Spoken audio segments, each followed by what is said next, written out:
Hello and welcome to the Birchal Podcast. My name is Emily. I'm your host. Today I'm joined by Mark Dombkins, who is the founder of Forever Projects, which is a company, actually a non-profit, that is empowering women and their families in Tanzania to sustainably come out of poverty. Thank you so much for joining us. I know this has been a long time coming. Thanks, Emily. It's been, I loved when we caught up and lots to unpack together and so much shared alignment in what we're doing. So excited. 100%. I think that when I met you for the first time, hearing your story and how you came from being a teacher into working with families and women in particular over in Tanzania was really inspiring. How did you go about that? Like, is this something that you've always dreamed of doing, is working with families and, taking them out of this poverty cycle, or could you have not foreseen this? Yeah, I think like anything, it's you put one foot in front of the other and then look back and go, oh, here's the journey. So for us, the journey started with like on a couch watching a documentary. I was with my wife, Anna. Our eldest was 6 months old. We live in Wollongong, so nice, comfortable home. And this documentary was about these children in a developing country who had been abandoned by families and because of poverty. And they were in this, effectively like an orphanage, but there wasn't enough staff or food to kind of nourish these kids, and they were literally just in this room dying, waiting to die because they were so malnourished.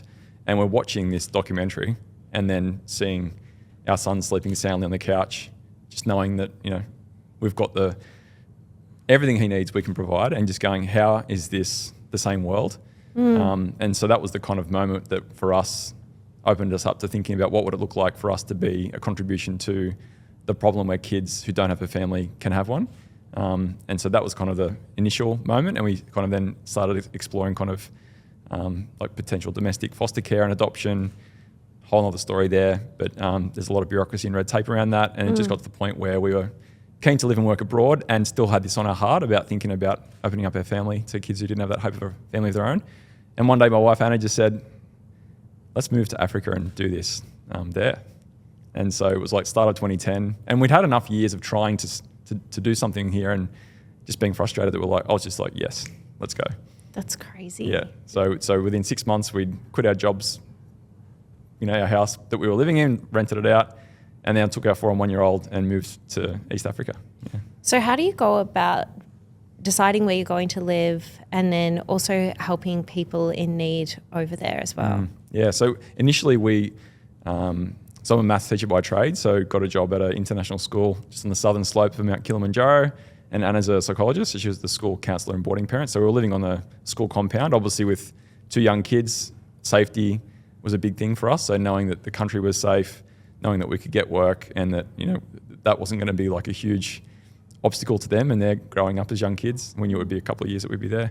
But also we'd chosen Tanzania because we knew that if we were to foster and adopt a child from there, that the system was ethical. It was appropriately difficult to get through. You don't want someone just turning up and going, today I feel like adopting a child. Right. And we also knew there were some organisations there that really aligned with our philosophy on adoption can be a beautiful thing, but ideally kids can be with their biological families, and let's try and solve the problem systems change there. So that was kind of why we chose Tanzania. And within 6 months, we'd started fostering and eventually adopted 3 more beautiful kids. So we were there with a 4 and 1 year old, and at the end of 2010, we had 4 1-year-olds and a 4-year-old. So we adopted. My goodness. We started the fostering process with 3 biological siblings and Shay, Charlie, and Jabari. So Shay and Charlie are twins, and they were 1 at the time, and their biological older brother Jabari was nearly 2. So a lot of nappies and a lot of. That's a lot of kids. It was beautiful chaos. Yeah. And so now you're all living back here in Australia. Back in Australia, yep. How are you juggling having a full-time career and a busy one at that, and also being a dad to 6 kids? Yeah, well, I think a lot of the time not so well in terms of just, you're juggling all these things that mean a lot to you. But I think one question I'm trying to ask myself is like, what's the unique value that I can add as Mark in the different roles in my life? And like, there's only one husband to my wife, Anna, and one father to my kids. And so like, that's my first and foremost role. And if anything I'm doing outside of that makes me worse at that, then it's a problem. So like getting my like roles and priorities in order, and then going, how do I be a contribution in these other areas that I care about, but not kidding myself into thinking that an extra 5 hours on this project or on this role is going to like, you know, solve the problem. Like there's so many things that need to be solved, and I'm a contributor to that. So just knowing my place in the story and having boundaries around that. And I think there's part of that's also ego. Yeah. And going like an ego that is ambitious is good, but sometimes you can also kid yourself into thinking that you're going to solve the problem. Yeah. As opposed to being a contribution to it. So those are the things that I think have been really helpful in it. Yeah. So obviously when you moved over, you're living at the base of a huge mountain, but you're looking at a huge mountain of work and problems that there are that you're trying to fix. How do you even go about starting somewhere? Because I feel like that's the biggest barrier to a lot of people is they will see this huge problem and there's so many ways that you could fix it. Where do you begin? Yeah, so once we'd started the fostering process, and then, you know, the initial problem we thought we were solving was, and did solve, was there are kids who need a family who don't have one. And so the fostering and adoption process for our three solved that problem for them. We didn't go there thinking there was going to be this other problem that we were going to start contributing to later on. But I think that's the first thing is like, you only know what you know at the time. And so what's the generous way you can show up and try and solve that problem? But then oftentimes that then gives you exposure and understanding of the bigger problem. So for us, that was like the day we left the baby home with our three kids and walked past 57 other kids that weren't going to go to a family that day. And so walked out, I remember Anna and I just thinking like, what would need to have changed in all of these kids, including our own kids, biological mum's story, so that they didn't need to be abandoned in the first place. And could you go more into that? I'm interested to understand a little bit about why these children need to go into adoption centres because their families can't look after them. It's not because they don't want to. 100%. Yep. So in Tanzania, if a mum's too sick to produce breast milk, or if tragically the mum's passed away and an aunt or a grandmother stepped in to care for the child, in both those cases, without access to breast milk, there's an alternative nutrition obviously required to feed the child. Now in Australia, you'd get a tin of formula milk from Woolworths. You might pay $35 for a tin. In Tanzania, one tin would cost the average Tanzanian family their entire week's wage. So, you know, imagine if we went down to the Woolworths just down the road and went and got a tin and looked at the price tag and it was like 1,100 Australian dollars. That would be like the cost. That will be, and so you can imagine even in Australia, if that was the cost and you weren't able to produce breast milk as a mum, then that would, even in Australia at that price tag, put a lot of people in poverty and in a situation where they'll go, how am I going to nourish my child? So that's the heart of the problem. And so women, as you said, want to keep their child, they want to feed them, but the alternative to, they don't want to watch on as their child's becoming malnourished and losing weight. So they're put in an awful position, which is, do I keep my child and watch them lose weight and become malnourished, or do I abandon them? I wouldn't say abandon them, but do I surrender them in the hope of a better future? And that's our strong belief that is not a situation that mum should be in, is what drives us. And that is fundamentally the systems change problem that the organisation we adopted through was aware of. So when Anna and I were saying what would need to change in these mums' story, what I've just shared is what the local partners that we'd adopted through told us. And they said, we're piloting a project where we can catch mums and women in crisis before that point that they're separated. We'll provide the nutrition, that formula, and then we'll also identify a small business that the caregiver, the aunt, the grandmother, the mother could set up so that once the child's weaned onto solid foods that can be locally grown or produced, they've got a business they can provide. And so, so that was the kind of moment for us. We were like, okay, these people who know the culture and people better than we do are already thinking about a solution that isn't an orphanage, and what they need is funding. And so we just started telling stories with our friends and family back in Australia around the hope that we could see through this project as a solution. And that was really the start of what's led to Forever Projects. Yeah. So I think you could kind of compare it to when somebody starts a business and they do a friends and family round of fundraising essentially to really kick things off and get it off the ground. Is that kind of what you were looking to achieve in the beginning? Well, in the beginning, unknowingly? 100% unknowingly, yeah. So in the beginning, the partner said, we've got this pilot, we've got some good traction. We want to further test it. It would be $4,000 that we need. That's our budget. And we said, yeah, we'll raise that. So, and our friends and family at home were already, because this is while we're still living over there. So they're saying, what can we do to help? Like, and I think they could trust, they wanted to do good, and they could see us as a way to kind of tell them how to do that, because how do you know, it's such a big problem. And from an ocean away, how do you contribute? And so we ran an evening one night during a visit back from Tanzania with 60 friends and family in a cafe that our friends owned. And we captured 16 beautiful stories of women who had already been part of the pilot project, and the small business they were able to set up, and the way that they could self-sustain their family. And we just charged $1 figure at the door for the ticket, and then said to people, if you feel inspired by these stories, then give. And there was no, hey, you've got all this money, why aren't you? There was no guilt, there was no obligation. It was just, we're exposing you to the hope that we've seen in living there. People gave generously, right? Got 16 grand. So it quadrupled the budget of the team. And then in the 12 months after that, they then were able to do amazing stuff with that. 12 months later, we ran another kind of event for that same group, same 60 people, and said, here's 16 new stories on the wall. This is where your money went. Oh, wow. Yeah. So and so it's they tangible. had that connection of like, I gave X, and then 12 months later, here's the change that it made. And they were like, you've got to do more of this. And they started bringing their friends and saying, more. So we created demand for philanthropy. Right. It wasn't what we expected to do, but I guess we were kind of going, these are our friends and family. We can't shake them down for money. We don't want to do that, obviously. And we want to do something that's like, what's an event we'd want to go to ourselves? Yeah. So that was the kind of foundation of Forever Projects, was that hope through storytelling, aspirational, like inspiring messaging, not guilt, obligation, and you can be confident where your money's going and the difference that it's made. Yeah. Yeah, it's incredible. Yeah. And so back to your question originally around like the friends and family around, once we then sent that money, the team on the ground were going, okay, we can see how this could be much bigger in Tanzania, and their vision grew. And we're like, all right, we need to like actually register a non-profit to keep up with their vision. So we registered Forever Projects in 2015. And then the question was, well, how do we fund ourselves as a charity? Because we'd noticed that one of the things that our friends and family loved was that they knew that 100% of the money that they were giving was going directly to these stories that they were engaging with. Yeah. And so we're like, well, how do we scale that 100% thing as we grow?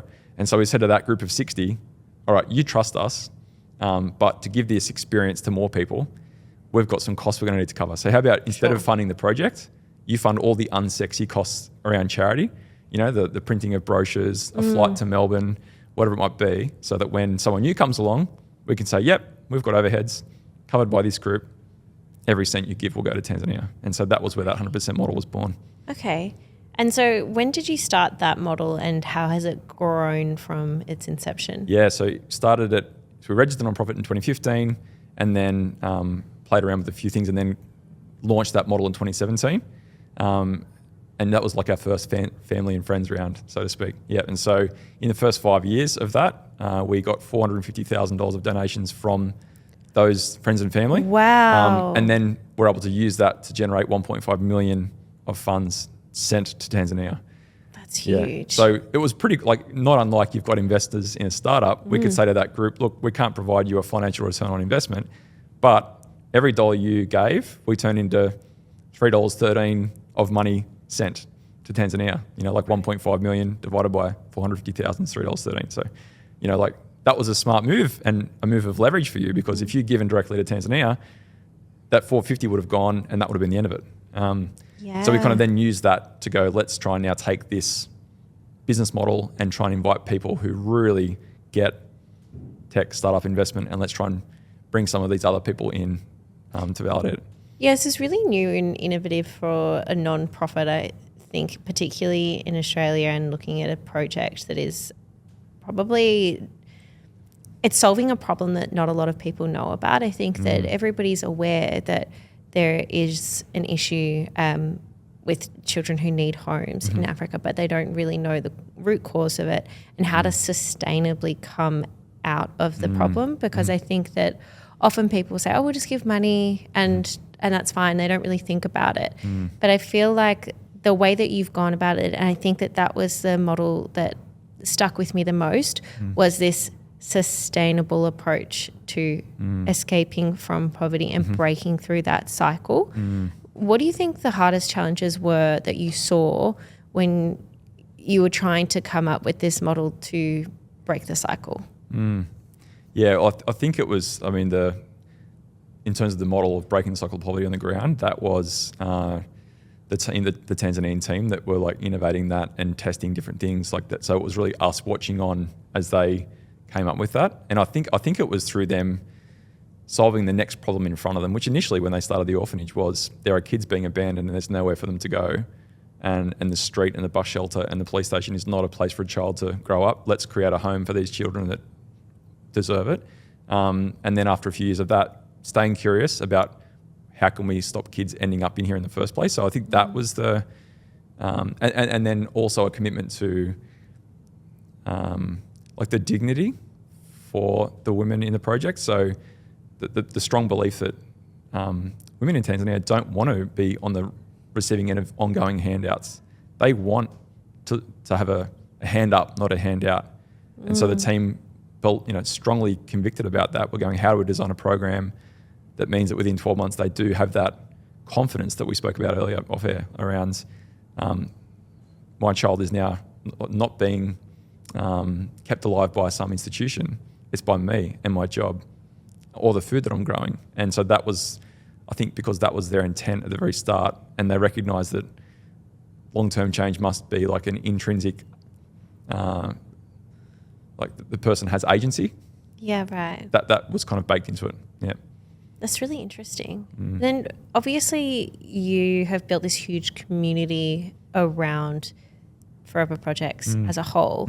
How do you go about building that community and getting the word out there? Is it marketing? Is it word of mouth? What were you strategizing when you were coming up with this? Yeah, well, initially, like any startup in the early stages, like throwing mud against the wall and seeing what sticks. Yeah. So, and I think watching what our community was doing. So we'd try stuff, and if people resonated with it, great, let's do more of that. If it falls flat and no one wants to do it, then no good. So as an example of that, we started saying to people, use what's in your hands, which is like everyone's got something they love doing that they might want to leverage for good. So if someone's running a marathon and they go, I'm going to run the marathon and then ask you to support my bravery through Forever Projects, great. Or I've got a small business, I'll give a percentage of my profits to Forever Projects, awesome. And really trying to, through our marketing, it was like through spotlighting people in our community and the way they were using what's in their hands. And as we told more stories like that, our community, and create tension by saying then, we're not saying, hey, what's in your hands, be guilty. It was more, check out what Emily's doing. She's got a podcast and she's using it, as a platform for us to tell our story. Thanks, Emily. What's in your hands? Everyone else. And so people seeing you be generous are like, I want to have that experience that Emily's having. She's doing something she's great at, hosting a podcast, and she's using that to help. And what's in my hands? And so that was the way we kind of did it. And then we created a manifesto, like a little magazine that was full of stories of people who are using what's in their hands. And so that's kind of been the strategy. I love that. And the strong belief that, like Seth Godin's one of my kind of gurus, and he sums up culture in 7 words. He says, people like us do things like this. That's culture. So at Forever Projects, who are the people like us doing things like what? Like that's been our strategy. And then I love that. And that could be for a 5-year-old donating her pocket money, or it could be a tech VC giving to our core funding. But recognising that for each of those 2 people, they used what they had, and they're both worthy of being celebrated and thanked. Yeah.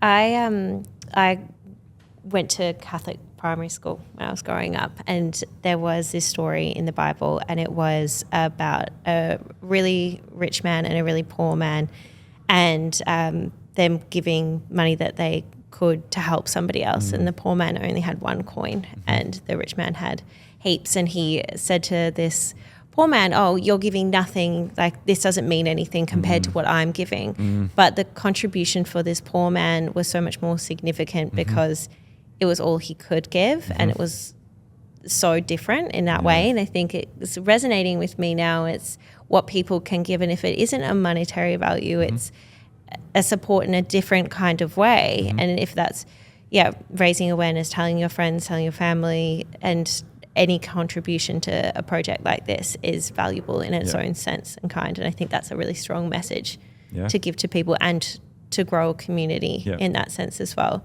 I think that's kind of the way we like to work at Birchal, is that you could be a huge investor and have a lot of money to put into it, but you can be a small investor and you can still make a contribution that means a lot as a small shareholder, because you're an ambassador for the company, you're going to talk about it, you're going to support it going forward, no matter how small your contribution in the beginning is, which I think is a beautiful way to start a community. 100%. And I think too that when you at Birchal spotlight the story of the person that's given $500 or $200 or whatever it might be to a crowdfunding campaign of one of the startups, like the person, and when you share that story and the confidence that person has on their journey to becoming an investor, like you've democratized access for them to actually start dabbling in investment.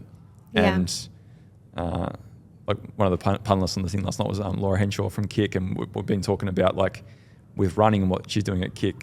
It's not about how far you run or how fast you run. It's about getting out there and doing what you can, put shoes on, go for a run. And that's an action that is building your identity as a runner. So I don't run as far as she does or as fast as she does, but I go running, so I'm a runner. So therefore at Birchal, like if you're investing something, you're an investor.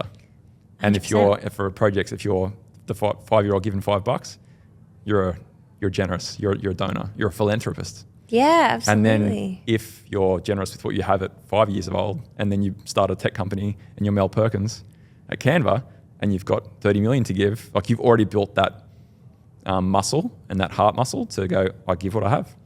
Yeah, right. So I think it starts, it's more about habit formation and identity than the what of how much. Absolutely. Just circle back to what you're talking about with the storytelling, because I think that that's something that we focus on a lot when raising capital. It's really about telling the story of the founder, the business, the problem they're solving, what they're looking to achieve. What have been the most inspiring stories to you that have made you want to actually keep going with this project when it has been really difficult? Yeah, there's one comes to mind. It was in 2017. We were there on a visit in Tanzania on a trip, and it was a period where we were just starting really for a project to get some traction. And at that point, the funding for the projects was mainly coming from its kind of main community, which was based in the UK. Some generous people in the UK had been funding it, but Brexit hit them pretty hard. The pound was depreciated, and so their budget was hit, and they'd had to, in the short term, stop letting women join the 12-month program in Tanzania because they just didn't have the funding. So I was there on one of these days when all the women joined the project, and I was just watching as one of the, Lillian, one of the teachers, was like running a presentation, and I noticed there was a woman who was one of the participants but not really participating. She was sitting right at the back, and she had 2 kids. And I'd been there before lots of times, and people didn't usually sit on their own. And so I asked Josephine, one of the other staff members, like, what's going on? What's happening here? And she said, this lady's name's Agnes. This is like the 3rd time she's come, but we don't have funding. So, and she's got 2 kids that she can't feed. We know that if we say yes to her, we're going to have to say no to one of the other women who have already started. So we said, look, you can come and attend the sessions, but we won't be able to actually provide the nutrition for the moment. And she said, I still want to come. And so just watching the gap between her and the other women, and just knowing that it's $1,200 is all it costs for her to be able to join. Like, that moment was super hard. And in that conversation, Josephine was just saying, like, Mark, the only problem we've got here is funding. Like, what do we need to do? So, and she wasn't, and she never has, and none of them have ever gone, come on, work harder. Or, you should feel guilty because you haven't done more. It was just like, this is the reality. And I think the tension that I felt there, that stayed with me. And fortunately, like in that same day, we had a conversation with one of the other team members and had said, look, we've got this grant that's coming in, and that should mean that there's an extra 10 families can come in. And so they were able to then say later that day, Agnes, yep, you can. And so watching that moment and then seeing her start the program, and then within 12 months, she's got a roadside stall set up. Like, her boys are now healthy and chubby little toddlers. Yeah, that I'll never forget that. I had a bad feeling you were going to make me cry today. I just think I can't imagine being in the position that you have been in where you can only help a finite amount of people and you have to turn away people. And I think everybody here who is giving money, sorry. Yeah, sorry. I just can't imagine being in front of somebody and saying, sorry, we can't help you. We can help all these people. We can't help you. Yeah. And I think that you're doing like such an amazing job being kind of like a vessel for people here who can give, but you're there actually executing it and making it happen and having to see all of the horrible things and saying no to people who you can't help. And it probably is such a huge driver for you to keep pushing to expand and grow and build your community so that you can get more funding for people, which I think is amazing. And the thing that's, it's hard for us here when we know the impact that can make, but how much harder is it for Josephine and Lillian who have to have that conversation with her initially and then next week and the next week. But the thing that we're strongly committed to is building a brand here that is reflective of the values and of the way that women like Lillian and Josephine show up. And Josephine didn't come over to me and say, work harder, Mark, raise more money, Mark. It was just, this is the reality, and not hiding the tension, but just sharing it. And so therefore we want to position ourselves as a brand here that reflects those same values. So we will never say to someone, if only you didn't buy this thing and bought the cheaper version, Agnes could have been admitted to the program. Like that making someone feel guilty or obliged to give, like that might be a short-term solution. They might say, yeah, I feel guilty, okay, here's some money. But it's not the way to build a movement and a community and to bring people to come back. So there's such a fine line, but we're strongly committed to making it like think about like Nike or these brands. Like Nike is not saying to you, get off the couch, you're lazy. They're like, if you've got a body, you're an athlete. Yeah. There's that aspirational aspect that is often missing in charity. And so we want to really kind of build that. And I wonder if it feels like there's a barrier to entry for a lot of people. I think for charities often that it's, if you don't have the money, you can't contribute in any way. Whereas I think that you're breaking down that barrier, which is really valuable. Obviously, it's really difficult to quantify, the actual traction that you've achieved to date in terms of a scalability aspect. How can you say that you're growing?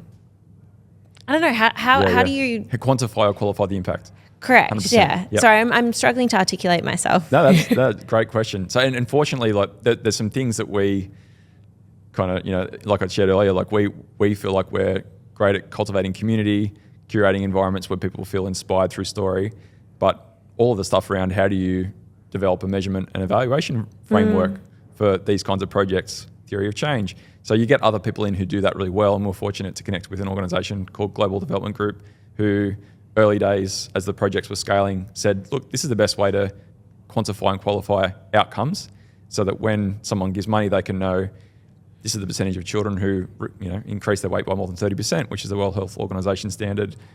So that was all baked in early days. And then some of our team members in our community said, we'll help with some kind of data science, around like building a sheet. Because in the early days, like the staff in Tanzania were like pen and paper and, lots of kind of records in that way. So we created like a Google sheet that would update in real time for them to enter it into. And then we connected with Atlassian, one of our friends, Rachel Harrison's a data scientist there. She's like, well, I can help you kind of reposition this in a way that like a cool data visualization product called Flourish that Canva acquired. We could like sync that data with this. Okay. So again, like Rachel's using what's in her hands as a data scientist at a tech company to take that infrastructure, combine it with a product that Canva acquired, and now people can see visually, oh wow, here's the impact that's been made. Right. So you can actually communicate it really clearly. And that's through people using what's in their hands. Yeah. That's brilliant. So in terms of where you're at now versus when you began, where do you see yourself in 5 years' time? Yep. So we'd love to. We see the value we're adding to these partners in Tanzania is that without the funding from us, they would have to be solving two problems. One is the actual operations of the program they're running for the women. Second is funding and resourcing. So every extra dollar we help with on the resourcing side, that's extra energy that they can deploy to making that program even better. So long term, how do we build a brand for projects that can attract funding and help, not just help 6 partners in Tanzania, but like 60 across lots of different countries. So that through that single brand for projects, people in countries like Australia can go, yeah, I want to be a part of this. I'm confident that when I give to Forever Projects that to this cause that I care about, this change is happening. And almost like a fund that's then deployed to these different partners. So that's kind of where we want to see it going. Okay. Yeah.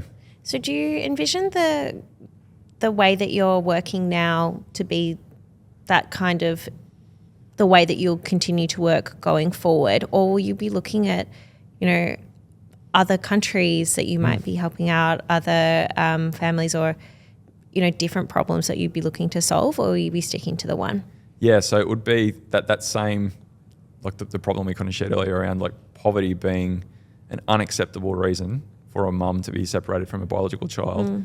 That is a pain point that's faced by mothers, not just in Tanzania, but lots of developing countries. And so it may not be that this 12-month program that the teams in Tanzania have developed would be a cookie cutter approach in Kenya or Uganda or in another country, but they would have their own solution to that.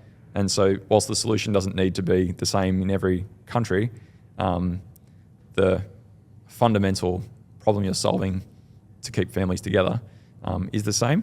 And whatever the program is, an intervention is, it's going to require funding. And for projects could be a brand that attracts that funding and gives people here who want to be part of that solution a way to do that, like a bridge between my generous intention and confidence that it's actually happening.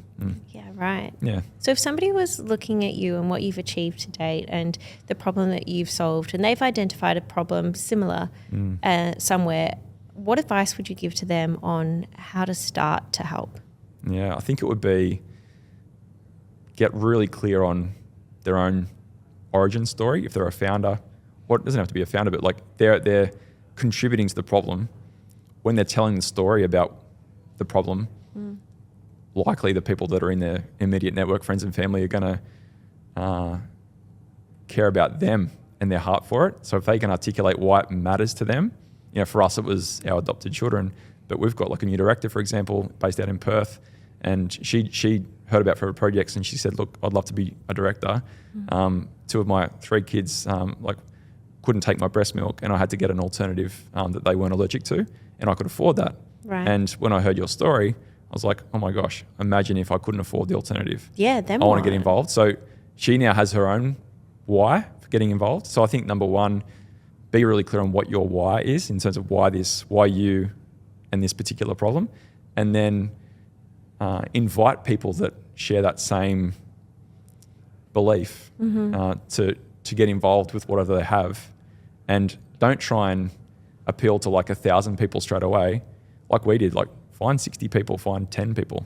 Yeah. Tell them, and if they're engaged and are delighted by being part of that, then they'll tell another 10, and there's 100. So I think that, number one, be clear on your origin story. Number two, minimum viable audience, as Seth Godin would say. Who's your first 10? Right. And then any movement that's being created started super small. And some of them scale up pretty quick. Others don't as quickly, but they all have to go from none to 1 to 2 to 3, Yeah, absolutely. I'm actually an investor in ZeroCo. You know it? Yeah. Yeah. And what I love about the company is it's not just household cleaning products in sustainable packaging. They're making such a huge difference in going out there and doing massive cleanups, ocean cleanups, rivers, beaches, that just trying to make a difference in a very, very tangible way. And I think it is the storytelling that really cuts through the noise for me. And that's why I'm so proud to be a shareholder with ZeroCo. for people who want to get involved with Forever Projects, how can they get involved? Is it reaching out to you? Is there a direct way that they can actually donate? Is there a way that they can amplify your voice? How do they get in touch and start spreading the word? Yeah, great question. And it comes back to that, like what you're effectively saying, like how do they use what's in their hands? So it could be time. So we've got a challenge at the moment, Watch Your Kilimanjaro. People are like doing physical challenges, pushing themselves and then inviting people to back them. So that's them using their time. It could be their talent. They might, like Rach is a data scientist, so they might have some skill they could reach out to us with. It could be their treasure, their money, and money is what fuels it. And the biggest thing that people could do if they want to be generous with their money would be giving monthly. So we'd actually rather get $10 a month from someone than $100 as a one-off, because that consistency, and I'm sure the subscription kind of recurring revenue for any company enables us to consistently say to our Tanzanian partners, we can count on X coming to you every month. So that would be one way they could get involved. If they wanted to become one of our investors, which is one of our core members backing our operational costs, DM on LinkedIn, reach out. And then trust is huge. So the panel that we did last night with Matt and everyone around that theme of community, that room was full of people who we'd never met. And they didn't come for us. They came because Matt was there, Laura and Steph were there, Paz was there, Shay was there, Janie was there. And so people trust them and want to hear from them, and curating an event that they had an opportunity to speak about something they're very passionate about and great at brought people into our ecosystem. And then through that, go, okay, who's this Forever Projects? And that wasn't our intention was we want to learn from these people and put on a great event. But the trust that all of those panelists generously shared with us will help too, I think, because a subset of their audience would love to be. And we've already gotten great messages overnight of people who are like, oh, never heard of you guys. This is fantastic. How can I help? Yeah. So all those ways would be some calls to action. Amazing. Well, I'll definitely be putting your website, your LinkedIn, any ways to contact you in the show notes. So I really, really encourage people to reach out, because it's an incredible, not just a project, like business, could we even say? I know it's non-profit, so it's hard for people to wrap their heads around that it is a business in that sense. But it's amazing what you've achieved, and I really, really appreciate you coming on and sharing your story with us. And thank you so much. Thank you so much for what you guys do, because like the creating a platform, like I know what it's like to try and, well, you've got a vision and you need capital, and we kind of pull that round together ourselves. But for you to have created a platform for organisations like ours to find their people through their own community who will invest in them, and then, as you've beautifully described, like then feel so proud of being part of the growth of that company, like it's phenomenal. So thanks heaps. No, it's honestly my pleasure. I know you're you love it. Back like anytime. You're just such the biggest Birchal fan. So I know. Yeah. I live and breathe it, honestly. So I'm so glad that you trusted me and to come and tell your story with our community. I really appreciate it. Thanks, Emily.